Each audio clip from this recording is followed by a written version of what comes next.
I'm going to hit record right now so that we are indeed recording. So thank you and good morning and welcome everyone to the first in a new webinar series from the New Jersey Foundation for Aging. I'm Melissa Chalker and I'm the Executive Director of the New Jersey Foundation for Aging, and we're really happy to work with a lot of great partners on a lot of great things, and so really excited to have today's panelists with us to provide this really important webinar. And we're becoming experts and pros now here with this webinar business during these times of COVID and Zoom. And so I'm really pleased to have this platform to be able to share this information with you and to welcome, as I said, some really great presenters today. But before we jump into the presenters, we do have a sponsor for this series, and very thankful again for the help of Archer Law Offices for their sponsorship, as well as the great work that they do and information that they provide. And so we are joined this morning by Tom Callahan, who's with Archer Law, and he's going to just give us a brief introduction and talk about their services before we jump into today's webinar. Hi, Tom? thank you, Melissa. Archer Law Office is a law firm dedicated to serving the elderly and their caregivers. Our services range from the basic documents to guardianships, Medicaid applications, education, CEUs, and my favorite, crisis management. Because we all know that while everyone plans to retire, very few people plan to age. We have 4 locations here in New Jersey: Hamilton, Jamesburg, Bridgewater, and Morristown. And Archer Law Office is proud to sponsor this talk today by my friend and colleague, Bianca Mayes. Thanks so much. As I said, we're really grateful for the sponsorship and happy, Tom, that you could join us today for this important topic. And we're even more thrilled, as you've already pointed out, that a friend of yours is on this panel. But I consider all 3 of these ladies friends. They've been very generous with their time throughout all of this. And Laurie and Amy have joined us numerous times to provide information about what's going on in long-term care during this time of coronavirus. And we're just grateful for their partnership, as well as that of Bianca's, to make us aware of the things that are happening right now, and to bring us a really timely talk today about legislation that's going to impact the LGBTQ older adult community as they age and as they access long-term care services. So I'm really happy to have all 3 of these presenters, and we're going to start off with Bianca. So Bianca, if you're ready, I'm going to throw this to you, and I'm going to hit stop share on my screen so that you can bring your slides up. Is that good? Sounds good. All right.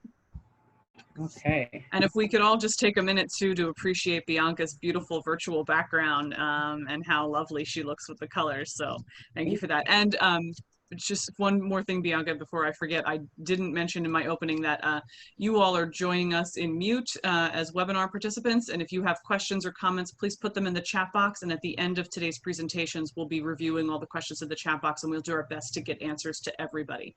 But in the meantime, yeah, if you could just put those questions there. Now it's all yours, Bianca. Thank you. Quick question, Melissa. Are you able to switch me from an attendee? Oh, yes, I can. Hold on one second. I did forget to hit all panelists to share. So there we go. You should now be able to do that. Were you getting the message saying that I didn't allow you to share? There you go. All right. So good morning, everyone. I'm so excited to bring this information to you. My name is Bianca Mayes. My pronouns are she, her, hers, and I am the Health and Wellness Coordinator for Garden State Equality. Today we'll be talking about the LGBTQ Senior Bill of Rights. In case you've never heard of my organization, we are a statewide LGBTQ organization. We are a part of the Equality Federation, so there's different affiliates throughout the United States, and we are New Jersey's.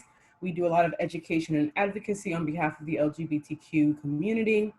And we have 3 major initiatives: Map and Expand, which works with the healthcare system, Teach and Affirm, which works with our students and schools, And then we work with Pledge and Protect, which is our LGBTQ older adult initiative. And that's the initiative that I'm speaking about today. So more about this initiative: we do LGBTQ older adult competency training for administrative leadership, as well as employees of long-term care facilities, which I'll talk about in a few minutes.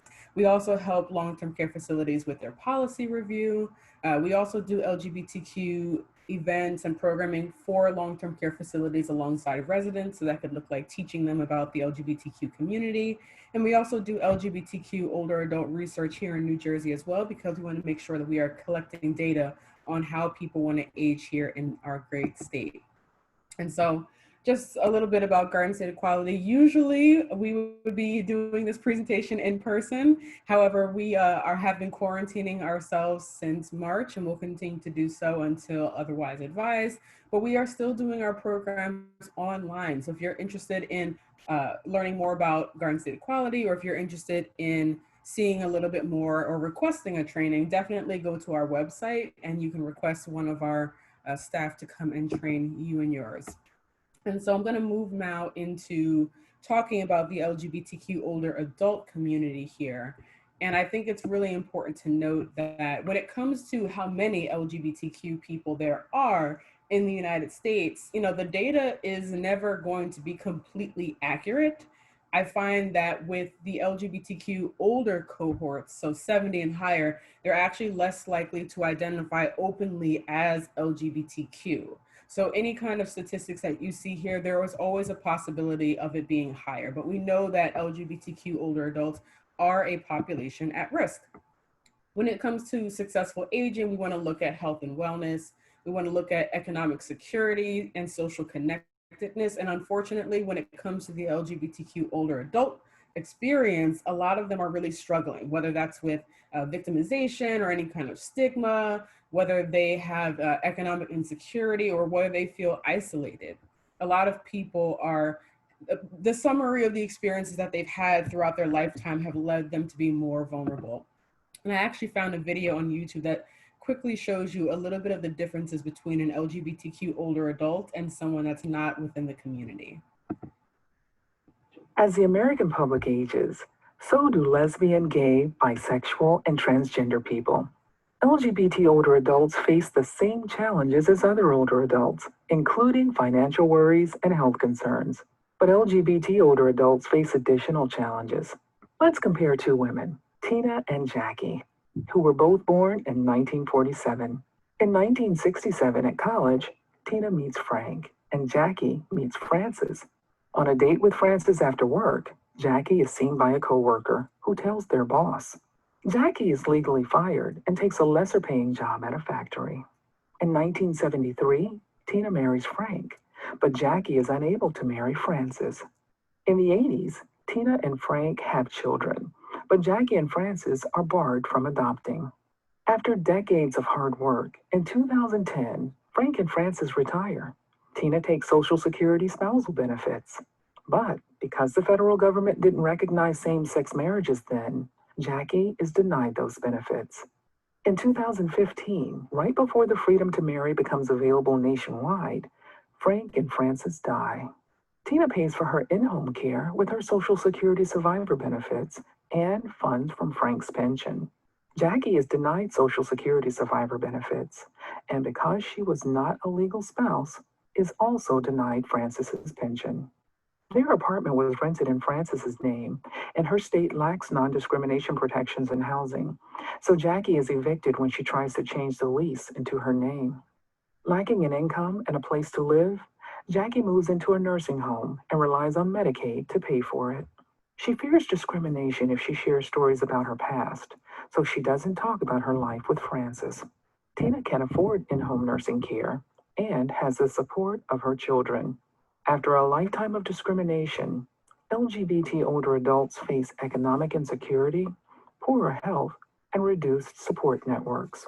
Find out more about the unique disparities facing. All right, so now that we saw a comparison, I do want to talk a little bit more about some of the risk factors around LGBTQ older adults. They're more likely to be concerned about outliving their retirement savings as compared to non-LGBTQ older adults. And there's more of an emphasis on reliance of chosen family. So this could be friends through extended networks. And this could be because maybe they've experienced family rejection. Maybe there's legalized discrimination that keeps them from getting in contact with them. And, you know, there are a lot of different familial structures throughout the United States. And I know that the care plan here in this country is as you age, your children are, supposed to be your caregivers, but 9 out of 10 LGBTQ older adults actually don't have children to help them care for themselves. So I think it's really important that we are looking at the care model and the caregivers, because they're the ones, the informal caregivers, the healthcare providers are more likely to be the one to interact with LGBTQ older adults. But there's also other risk factors as well, accessing healthcare, legal restrictions, and this is basically nationwide, right? This isn't specific to New Jersey. These are just some of the issues that have come up. Any kind of psychological distress, anyone that's experienced victimization, stigma, violence, etc., you're more likely to have a poor healthcare outcome. And when it comes to living alone, LGBTQ people are 2 to 3 times more likely to age alone. So they're more likely to need social services and connectedness.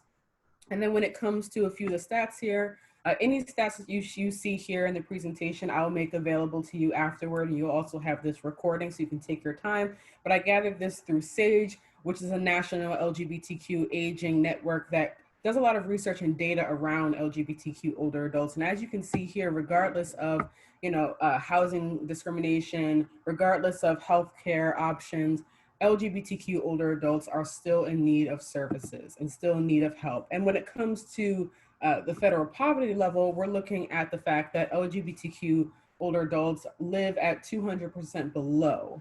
And if you are a person of trans experience, or if you are a person of color, your stats unfortunately are a little bit higher.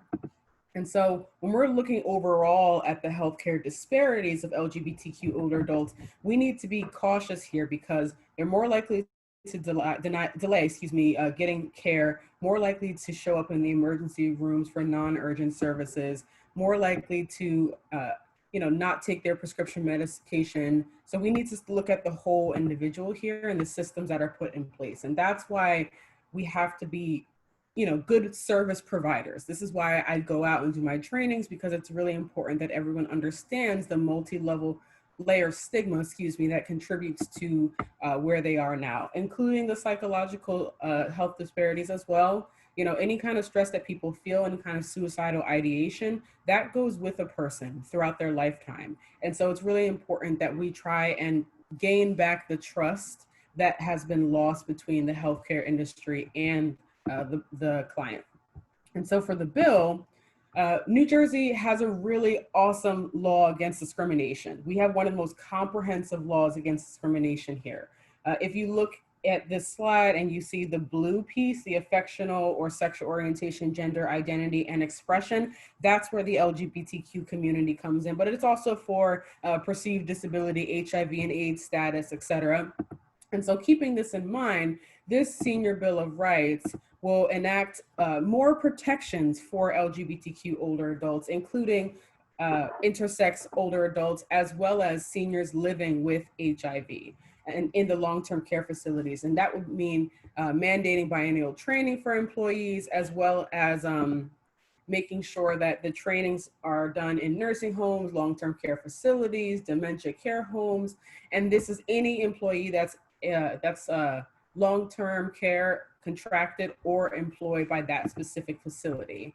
And so the bill prohibits different kinds of situations, including denying admission or transferring an individual or refusing to transfer them, denying a request to share a room, prohibiting a resident from using the restroom of their choice that matches their gender identity, because that's what New Jersey has for our laws, repeatedly refusing to use a resident's chosen name and pronouns regardless of the legal status, so whether it's on their driver's license or whatever other legal ID that they have, denying a resident the right to wear clothing or be dressed in clothing or in grooming practices that are allowed for any other resident, denying or restricting medical or non-medical care appropriate to the resident's organs or bodily needs. So this would include the trans community, as well as refusing or willingly failing to provide any service, care, or reasonable accommodation to a resident or an applicant of services for care. And so when it comes to the discrimination piece, the non-discrimination statement that will be put up in every long-term care facility is this right here. So the name of the facility does not discriminate and does not permit discrimination, including but not limited to, and it lists out the pieces here, including actual or perceived sexual orientation, gender identity and expression, intersex status, and HIV status, which is great. And if people do want to file, they'll be filing a complaint with the Office of the Long-Term Care Ombudsman's office, which you'll hear about a little bit later. And when it comes to the LGBTQ older adult coming to these facilities, it's really important to make sure that we're protecting the records and confidentiality of the resident's sexual orientation, transgender status or undesignated non-binary status, their transition history, their intersex status, as well as their HIV status as well. You know, we want to make sure that we have privacy, making sure that when it comes to physical examinations or for the trans community or for the intersex community, that they are receiving appropriate care and not unduly observed during these examinations. Then for the healthcare piece, all the long-term care facilities will have to know how to provide access to medical or mental health care that is knowledgeable about the LGBTQ community and the population needs. And for the trans community, they're gonna have to be provided with transition-related care, but that does not mean the facility has to pay for it, right? It's just being able to ensure that they are able to connect that person with a provider. And in New Jersey, most insurers, including Medicaid, cover transition-related care. And then for the biennial training, that's going to be mandated for all long-term care facilities. The training has to cover care for LGBTQI seniors and seniors living with HIV. The HIV piece here is really important because a lot of people that are older now are HIV positive. In fact, in this country, about 70% of people that are 50 and higher are living with HIV. So it's important that we talk about the HIV status as well. This training is going to be a condition of new employment and has to be followed up every 2 years after the first training. And all the long-term care facilities have to document this training. The person that provides the training or the entity that provides the training has to be knowledgeable about the legal, social, and medical challenges faced by LGBTQI seniors and seniors living with HIV, and the long-term care facilities are going to assume the cost of providing the training. It's really important that we have this specific bill simply because in this country, there is no federal protection for LGBTQ older adults or seniors living with HIV as greatest social need. And so we have to, as a country, move towards that area, because if we're able to protect, you know, seniors with disabilities, seniors that are veterans, or any different kind of category like that, when it comes to vulnerable older adults, you know, people that are LGBTQ and people that are HIV positive should be able to apply with the greatest social need. But that's something that we're going to try and work on as a country and in different states. And so if you're interested in learning more about the bill and trying to promote it, you can always go to Garden State Equality's website, where we talk about trying to pass this bill and move it along here. We think it's really important that we protect our LGBTQ older adults the same way we protect our LGBTQ youth. And so I'm going to save my questions piece for the end here with the panel. But if you want some more information, here's my email address. I'll put it in the chat as well. I'm always open to talking about this subject, or if you want to request an LGBTQ older adult training, get ahead of the game before this becomes mandated, feel free to reach out to me at any time. And I'm going to stop sharing my screen. Excellent. Thank you, Bianca. That was really great, and I appreciate that. So I'm going to go ahead and pull up our slides for our next presentation so that we can hear from Laurie and Amy. If you both have unmuted and are ready, I've pulled up the slides. And yes, I'd like to remind everyone that please do put your questions in the chat box, and we'll get to them at the end of the presentations. And we will also be sharing, as Bianca said, the slides with anyone that would like them. And there was a request, Bianca, specifically for the link to the video you were sharing. So we'll make sure we get that out to folks so that they can see that as well. So Laurie and Amy, it's all you. Thanks, Melissa. I'm going to start up. That was a wonderful presentation by Bianca. Thank you so much. You covered so much territory. I'm going to try to build on that a little bit. I do want to thank the foundation and also our sponsors for this opportunity to talk about this important issue. And it is an honor to be on the same panel with Bianca, who's a wonderful partner to us as well. I'm just going to start out with a little bit, for those of you who don't know, I know there are people on this call who do know who we are, but I'm going to briefly go over what the Office of the Long-Term Care Ombudsman does, because we do have, we are honored to have an important role in this legislation, and hopefully when this bill becomes a law. There is a long-term care ombudsman program in each of the 50 states. I'm sorry for that. That's my computer that's doing that, and I can't figure out how to stop it if you hear it. We advocate for people living in long-term care by investigating allegations of abuse, neglect, and exploitation. We generally focus on people over 60 living in long-term care, but we do take cases for people under 60 and incidences of discrimination as a result of LGBTQ status are among them. We will take cases for people under 60. We have 13 investigators, 4 of them are part-time, 9 of them are full-time, and we have 200 volunteers who work in long-term care facilities. They volunteer 4 hours a week to mediate disputes and advocate for people living in long-term care.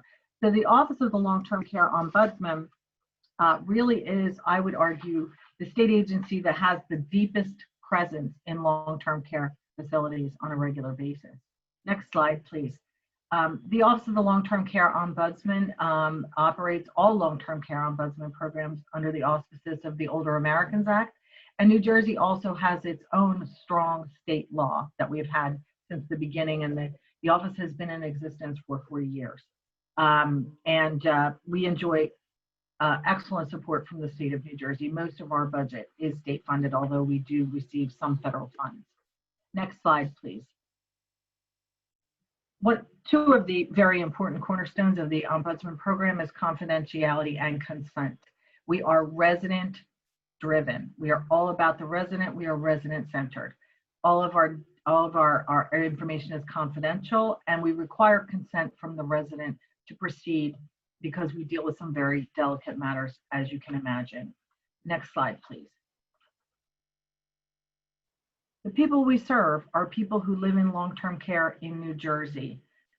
People in nursing homes, assisted living, people who live in residential healthcare facilities, medical boarding homes, people who live in the state institutions, state psychiatric hospitals, and developmental centers, people who live in the independent living sections of continuing care retirement communities. And we also have jurisdiction in a couple of programs in the community, and those are adult medical daycare and social daycare programs. Next slide, please. So clearly, LGBT people entering long-term care face the same challenges that they face in the larger community, and they are fearful. According to a 2018 AARP study, 60% of people polled, LGBTQ individuals polled, feared they would be refused or receive limited care, would be in danger of neglect, abuse, or verbal physical harassment, and would have to hide or deny their LGBT identity. And I think it's very important to point out here that long-term care, nursing homes, assisted living, this is that resident's home. This is not a hospital or even a short-term rehab. This is where they live. And for many people, LGBTQ people, home is the place where they feel the safest in a larger community that doesn't accept or understand them. And so it's vitally important that people feel safe and valued in the long-term care facility in which they live. And people are fearful.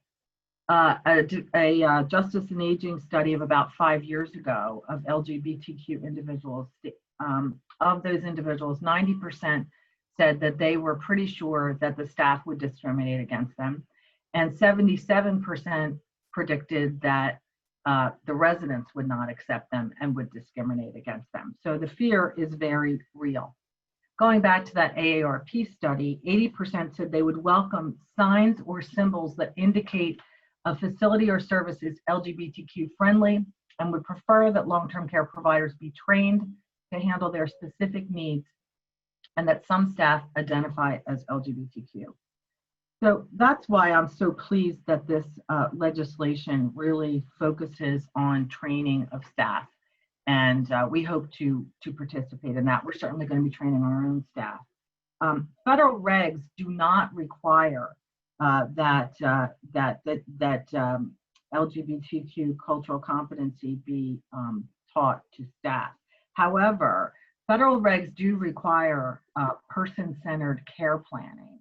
And so to the extent that you really need to understand the resident themselves, it's important that long-term care facilities really get to know the residents at intake and understand who they are. Understanding that people coming into a long-term care environment who are LGBTQ may not be trusting. They may not want to reveal their LGBTQ status. So it's very important at intake to ask open-ended questions. Who are the people you like to spend the most time with? What are your interests and activities? Tell me a little bit about yourself. Instead of asking the benchmark life experience questions. Are you married? Do you have grandchildren? Do you have children? Try to ask those open-ended questions to try to get to know that person so that you can care plan for them in a way that reflects the real person and the whole experience of that person. Next slide, please. Again, training is vitally important because the staff are often the family members. I mean, certainly one of the things that we learned during this terrible COVID-19 crisis is how dedicated the staff in long-term care facilities are, many of whom worked through this terrible crisis and the risk that was presented to them. Many of them got sick. 122 of them actually died from COVID-19. People who work in long-term care in majority of cases are very dedicated and love the residents who live there. And it's really important that people feel accepted and supported where they live. And this is certainly why training is so important, because if people don't feel accepted, right, they're going to feel socially isolated and lonely. And certainly another of the terrible things that we've learned through the COVID-19 crisis is that social isolation and loneliness can lead to very terrible emotional and physical outcomes for elderly people living in long-term care. So I should say that we receive very few calls to the Long-Term Care Ombudsman's office alleging discrimination as a result of LGBTQ status. Now, I am quite certain that that is not because it isn't happening. It is because it's not being reported to us because people don't feel safe. Again, relating back to that number, 90% were sure they would be discriminated against by staff. 77% were sure they'd be discriminated against or bullied by their fellow residents. So that's why we don't get that many calls. And that I think is very much going to change, and we're going to make sure that it does, and we're going to make sure that people feel safe reporting this to us. And I know that our partners in the long-term care provider community are going to try to do that as well. And a critical part of that, and Bianca mentioned this, is the legislation requires that there be a notice put up advising people of their rights and their right to call us. So those of you who work in the long-term care space know that the Ombudsman's office already distributes posters telling people that they should call us if they experience abuse, neglect, or exploitation. And our intake line number is put down there. And it assures people that all of their calls are confidential. Besides just this notice, our plan is to actually do a separate poster on this issue, to do brochures, to do a full court press of outreach activities to get this information out to long-term care facilities once this bill becomes law and is hopefully signed by the governor. We think that that's really important that we include that in our outreach. The other thing we're going to be doing, and Amy will be talking about this, is we have to train ourselves. We have to train our staff. We refer cases when we verify abuse, neglect, or exploitation to the Department of Health, for instance, or to the Attorney General's office. Well, all of the people we're referring these cases to are also going to need to be trained, because they may not, we're referring the issue to them. They need to understand why it's a problem, why it's a violation of law or regulation. So next slide, please. And when we do start getting those calls, I think we're likely to get some similar to the things that we do get, bullying, homophobic slurs, people being outed against their will, whether they're trans or HIV positive. Certainly, we expect that it will run the gamut. But I really think that it's vitally important that outreach be a big part of this. So it's all about the training for us, for our partners in state government, and also for our partners in the long-term care provider community. And it really is very much about getting the word out and doing the outreach. And we're certainly planning to do that.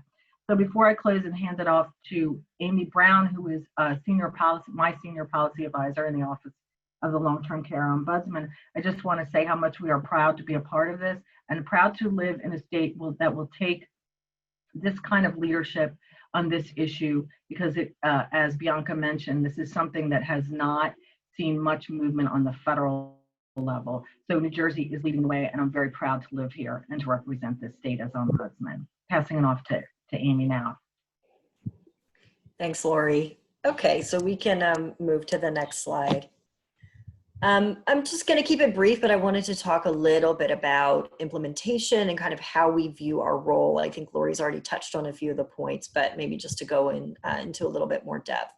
So as Laurie said in the beginning, I think one of the best things about the Ombudsman's Office is that we already have those very deep relationships with residents in these types of communities through our volunteers and through our staff, and through our relationships with staff at the long-term care, in long-term care facilities as well, and that history. So I'll just talk for a minute about, what we think that we're going to do as soon as this legislation is enacted, and also just a bit in preparation.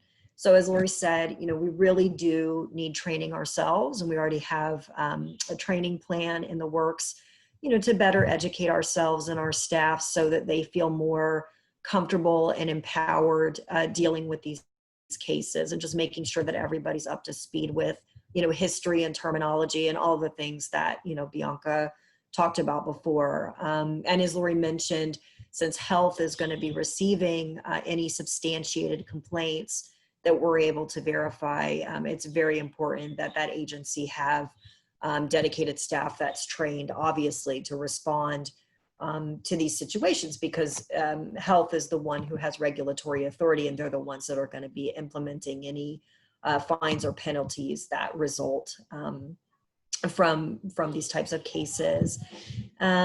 We want to really, I think, seize upon the training requirement that Bianca was describing. And I think I can just talk about it a little bit more in depth.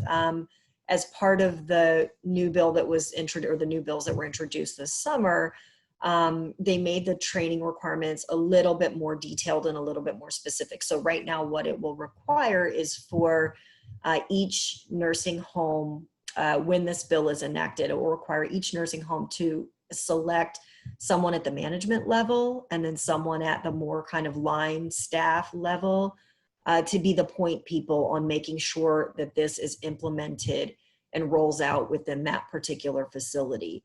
And within 6 months of the bill passing, that management level staff member and that line level staff member will need to take a training course. And then they'll need to kind of start thinking about how best to, implement these changes in the facility. And then within a year, everybody in the facility will need to be trained, basically everyone that works there. So we think that's really cool, because I think as Bianca and other advocates, some of whom I think are here on the webinar today, mentioned to us when we first started talking with advocates in the LGBTQ community last year, flagged that, if you don't have a couple of people who are like really invested and really, kind of running point on these issues in the facility, it may just kind of fall away, or it may not get traction. So we think that that's a really good change. And hopefully, when this rolls out, that will be what happens. And I think our office and our volunteers can also connect with those, 2 individuals and know who those 2 individuals are in the facility, so that we can take issues that are arising to them and to know kind of who, who's running point on these issues in the facility. The training piece is going to be the most central thing. And when I say that, I mean training of long-term care staff. It's just essential. And I think Bianca and Laurie have already covered that extensively. One of the other things that we can do is that we can through our new resident newsletter and through our contact in the facilities, through attending resident council meetings when we're invited, we can start spreading the word about this and about the legislation and about these issues so that residents know that they have these protections, even if assuming for some reason, even if this bill doesn't go. This is, an issue that we're starting to elevate within the long-term care facilities, and to let residents know that, that type of discrimination is not okay, and that they should be receiving competent, respectful care regardless. So I think as we start to go back, hopefully, as we start to go back into the long-term care facilities physically, if this bill goes, we can also start monitoring the signage that Bianca mentioned, making sure that these signs, telling residents about their rights under the bill are actually posted, and that they're big and that they're visible. Just kind of checking things, checking facility forms, checking signage in the facility, checking bathrooms, just, encouraging the facilities to make these needed changes. And then quite obviously, one of the major roles we're going to be playing is, receiving the complaints. I think Laurie's already talked about this. So you're receiving the complaints, investigating complaints, and just making sure that people feel as comfortable as possible in, in opening complaints with us. In the past, and I think Laurie already talked about this a bit, we've had a really hard time. We have received some calls, not many, limited calls. And, in my experience, I've had a couple of calls with folks who just in the end would not open a complaint and did not want to open a complaint because they just felt so fearful of retaliation. And I'm hopeful that through increased awareness, by and for residents in the facility, increased awareness of their rights, better training for us, because I can say, personally, very frankly, the couple of times that I handled calls like that, I probably could have done a better job, communicating with that person and understanding and speaking with them. I mean, I was trying to do the best that I could, but, I also hadn't had training on these issues yet. So I think, all of these things, hopefully all of these kind of culture change things will result in people feeling more empowered to call us, for us feeling more empowered to, communicate in the best way so that we can encourage them to go forward with a complaint if they feel comfortable, and all of that. Yeah, so, and as Laurie said, obviously after the investigation process is complete, then, we would forward these complaints to the Department of Health, possibly to the AG's office if it was warranted, to the Office on Civil Rights, et cetera, et cetera. Okay, next slide. So I think just more kind of high level, I just wanted to outline the types of changes that we want to see globally in long-term care, not only as a result of this legislation, but just in general. And these are shifts that we firmly believe in the Ombudsman's office just have to happen. So the first is rights and protections. So, hopefully the bill will help advance some of this. We need to break with the assumption, as Laurie was saying, that all long-term care residents are cisgender and or straight. We know that that is not the case. Folks exist in the community just as they do in long-term care communities. There are also, many studies that show that, this conception that, well, maybe there's a lot of LGBTQI people in New Jersey or New York, but not in Kansas or something like this. None of that is true. There are LGBTQI folks and HIV positive folks living everywhere across the country, in similar numbers and similar proportions. So, we really need to break with that assumption. As Laurie was mentioning before, instead of asking those stock questions like, do you have a husband, or what's your wife's name, or were you married? And, very cisgender, kind of homophobic, conceptions, we need to break with that. And we can ask people more open-ended questions like, who are the most important people in your life, and things like this. We want to see LGBTQI inclusion at all levels of the facility experience, from the time someone is kind of looking for a long-term care community, for the duration of their lives in that community. So we want to see more welcoming admissions processes. We want to see signage that welcomes people. We want to see activities, including, media that really represents all experience is not just heterocentric, media and programming and things like that. And I think most foundationally, we want to see changed staff attitudes and understanding through training, not only of staff, but also of residents too. I think as Laurie pointed out in the beginning, like some of the calls that we've received have been, that staff outed someone or was not treating someone with dignity or respect. But we also have had calls where, residents were insulting LGBTQI staff and things like that, which, our role is almost always to, respect the rights of the resident, to advocate for them. But we also, want to see that culture shifting within the resident communities, because obviously people are not going to feel comfortable with their peers if their peers are like, hurling insults and slurs and things like that at other people and at staff. So we just, we want to see these very foundational changes that will impact all areas of facility life, not just kind of the bullet points, that the legislation touches on, which are, of course, all very important. Next slide, please. And I think that's pretty much it. I wanted to plug this book. I'm going to hold it up. This is a book. Oh, sorry. I guess it's probably going to be backwards for you guys. This is a book that Laurie and I just read. That's called Welcoming LGBTQ Residents: A Practical Guide for Senior Living Staff. It's written by Tim R. Johnson. It was just published earlier this year, and I will put a comment in the chat box with a link.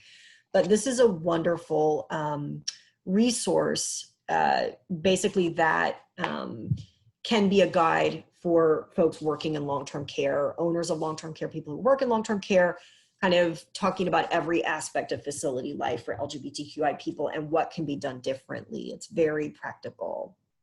And I really loved this quote that I pulled from the book that just talks about kind of the value and strength of LGBTQ older adults. It says, LGBTQ older adults are resilient people. Having lived through a time when their identities were not accepted, sometimes even criminalized, many have come out the other side with a strong sense of self-reliance and a valuable set of experiences and perspectives. Staff play the key role in welcoming and supporting these people, and your LGBTQ community members maybe some of your most dynamic. They have a lot to contribute once they know they can be themselves and feel confident that they will be treated with respect. And then the last slide is just a list of resources. And just finally, I wanted to sincerely thank all of the folks, including Bianca. I think Gordon is also on the call, and Tom, who I spoke with as well, who really came together with us last year to start educating us about these issues and to, help get our office more involved. And I know every person who we met with as part of kind of an ad hoc advisory committee that we pulled together has just really educated us and informed us and played a huge role already, for many, many years in the past, and in some cases, decades, trying to push these issues forward. So we just really want to give a shout out to, Garden State Equality, to SAGE, to LGBTQ Senior Housing and Care, to Jackie Barris at RWJ, and a lot of other folks who've really helped to bring us along on these issues. We really, really thank you.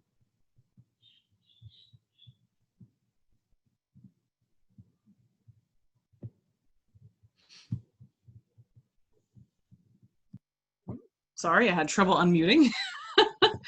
All right, thank you to all three of you. We are going to get to some questions, and as I said before, we will be sharing the slides with folks if they're interested, as well as any additional information like the link to the book that Amy shared, as well as the video that Bianca shared. So we're happy now to take any questions that folks have.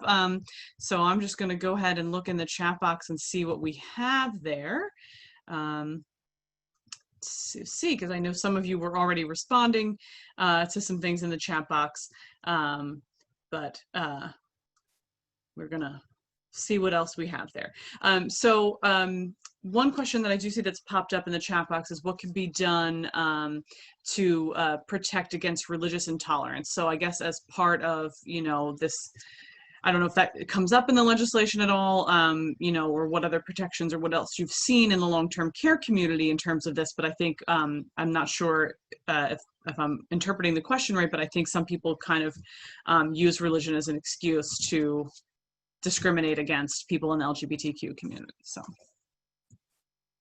anything three of you have to say about that? Bianca, I think Bianca might have the most to say Mhm. about it with her experience on these issues, but I'll just quickly say one thing that I took away from the book and a couple of experiences taking complaints on the phone in our office is that that is definitely true. That's, you know, a very big component, I think, of a lot of, like, you know, particularly American culture around these issues. I think another thing, though, kind of on the other side, is that you have to kind of be careful also not to assume that about, you know, certain religious communities and cultural communities, because, you know, you could have folks in the same religious community or religious congregation who feel very differently because of a million different reasons. Maybe somebody has a son or daughter that's LGBTQI, maybe they've had different experiences, something like that. So I agree that is definitely real.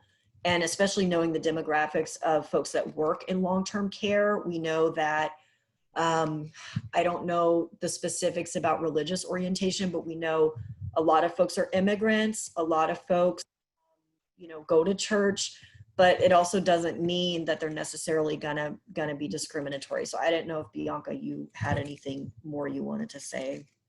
Amy, I think what you said is so important. You know, people come from different backgrounds, and you're right, people believe different things, and we do want to honor everyone's individual faith. That part is important. If spirituality is important to you, we want to be able to honor that. However, regardless of your spirituality or your religious belief, the act or the art of discrimination is still not allowed. You know, you are allowed to, and I when I do my training and I talk to people, I say, I'm not here to change your individual beliefs about this topic. I'm here to educate you about this topic. And I'm here to tell you what is the law here in New Jersey. So even if you don't agree, this is something that you need to decide for yourself if this is a make or break. So if I have an employee that's like, I really don't want to work with the LGBTQ community, and I'm giving them training, I'll say, okay, this is your job, this is your facility, and this is what's enacted in their plan for all the employees. So if you really feel this way, then you might have to think about other employment options for yourself. If it's a resident, you know, bring into communication that it's really important that we are, you know, accepting of all people that come to our facility. You know, when I talk to people in my training, I say, you can use any reason to discriminate against someone. You know, if we're looking at the history of discriminatory acts, any kind of thing was used for religion, was used for discrimination, regardless of religion, skin color, whether you're a woman. Like, there are different pieces in which everybody at some point might have experienced that. And the main thing is empathy. That's what I try to hang on to. You have to make them empathize with that person. No, I think those are all great points, and I appreciate you all making those the points of that. And you know, and the ultimate goal is that everyone should feel welcome and you know, and safe in their home, and especially if that home is a long-term care facility, regardless of their religious beliefs or other factors. So I appreciate that. A lot of the other things in the comment box have been some suggestions. There was a suggestion of a believe on Netflix, yes, of a documentary on Netflix called A Secret Love. So if folks are interested in more content about that, that would be great. And I know there was also a comment early on about people advocating on behalf of this bill. So I don't know if there's information that any of you can share about things that people can do to show support of the bill, and who they could reach out to for that. And if that's something that we want to encourage folks to do at this stage. I know there's a lot else going on legislatively, but if there's opportunities for this as well, that'd be You can, I think Bianca's had a slide that named all of the sponsors. So it's always important to let the sponsors know that you support this.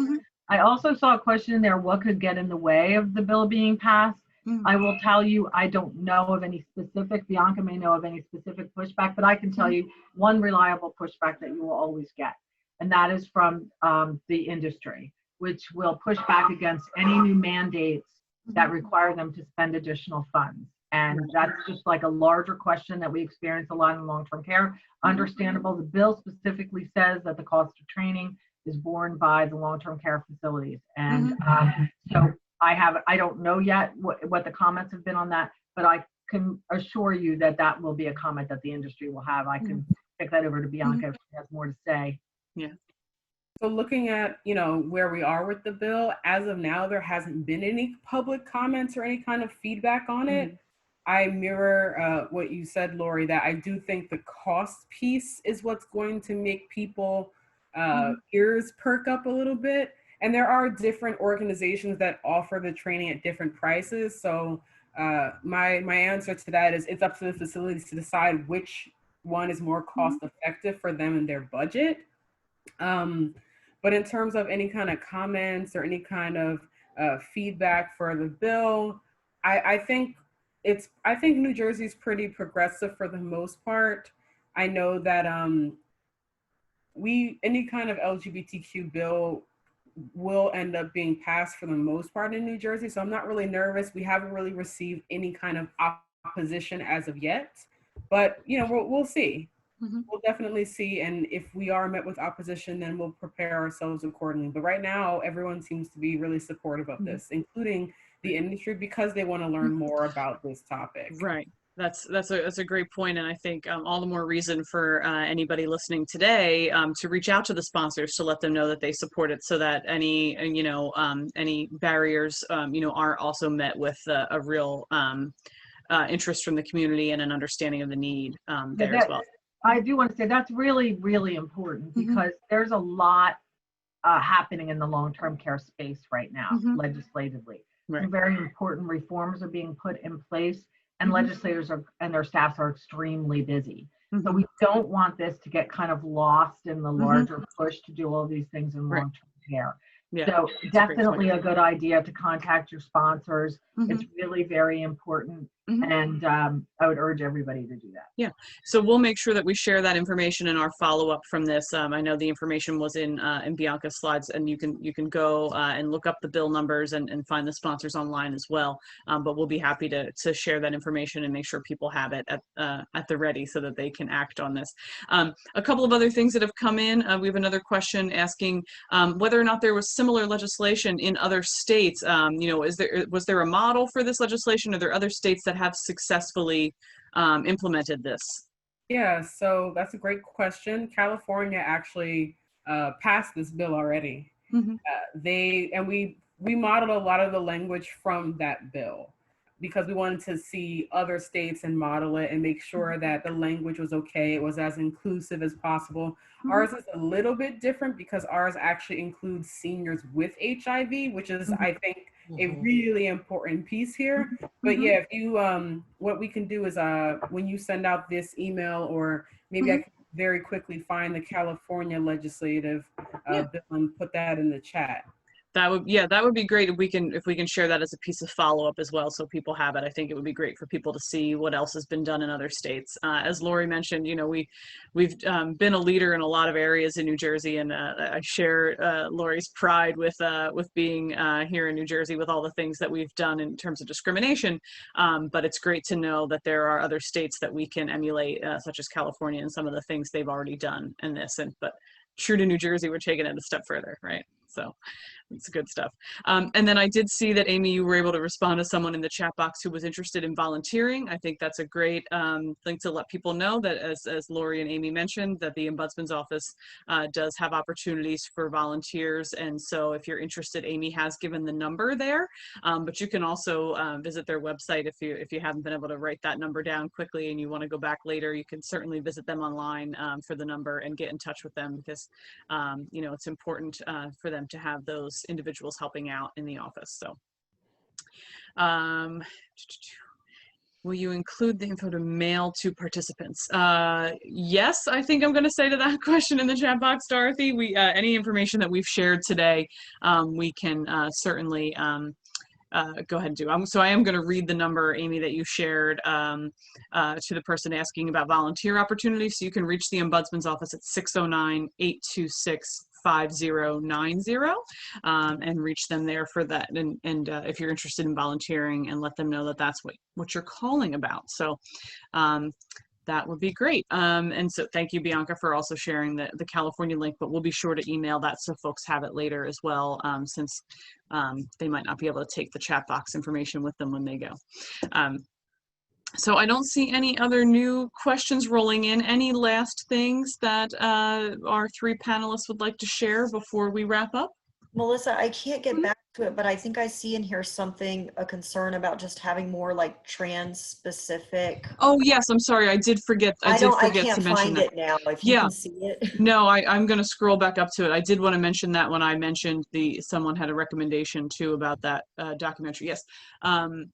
So they really are concerned that the fears that trans individuals have, and they'd like to see more in-depth training regarding that. I know that I think both Amy and Bianca mentioned that when they talked about training of staff, and I think it will be important for their, not only, for the trans information to be included in the education that's done for facilities. I don't know if either of you'd like to add to that as well. Yeah, I think, and I say this during my training, it's not good to conflate the LGBTQ community. Yes, we are all together in one big happy family. However, people of trans experience, whatever healthcare disparity exists for cisgender, lesbian, gay, and bisexual people, when it comes to the trans community, the statistics for health disparities are usually twice as high. So, an example, suicidal ideation for cisgender LGBT people will be around 30, 40%. And then for the trans community, it'll jump up and be like 60%. So, making sure that we can have a separate information, separate resources for trans people is super important. And there actually are a few resources that are specific towards trans people that I can definitely send to you. And that's why in the language, there's certain points that are specifically talking about trans-related care or non-binary people, because or intersex people, because we know that that's different than someone that has a sexual orientation. Right. Yeah, I think that's great. And I think that just speaks to the reason for the training being necessary, because there are so many caveats and things to this that need to be addressed. And so it'll be good to identify, trainers and training opportunities that include a very comprehensive look at all of this stuff. So I think this has been really great, and I thank all three of you for spending your time with us again today, and for everyone else who joined and asked really great questions. And as I said, we will be following up with an email to include the slides and other resources and contact information with you, so that you can stay in touch with our three panelists and also stay involved in this legislation moving forward, and keeping an eye on it. And we're happy to be here as a connector. If anyone wants to reach out to us, we'd be happy to connect you with our panelists or with other opportunities to advocate on behalf of this community and on behalf of this specific legislation. So really want to thank everyone for joining us today, and also remind you that we are doing another 2 webinars in this series.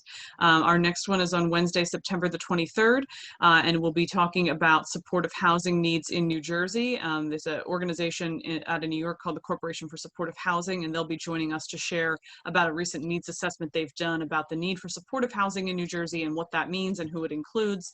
And we have yet to be determined date in October where we'll be doing a webinar on elder economic security and how data can help to inform policy and advocacy efforts. And we'll be joined by some researchers for that at a date to be determined. But again, want to thank our sponsor, Carl Archer Law Offices, for sponsoring the whole series and for joining us today. Thanks, Tom, for being here. And please do pass our thanks on again to Carl for the opportunity to join us in bringing this information to our audience. So happy to see people connecting in the chat box, and do encourage you to reach out again to our panelists if you have further questions, or to us if we can help to connect you with more resources or information on this topic or others. With that, it is exactly 11 o'clock. How's that for timing? So we are officially at the end of our time, and I just want to again thank our panelists, thank our sponsor, and thank all of you for joining us. And we hope to see you at our next webinar. And do please visit the website as well to see what else that we are getting into here at NJFA. So thanks everyone. Hope you have a great day. Thanks. Bye, everyone. Thank you.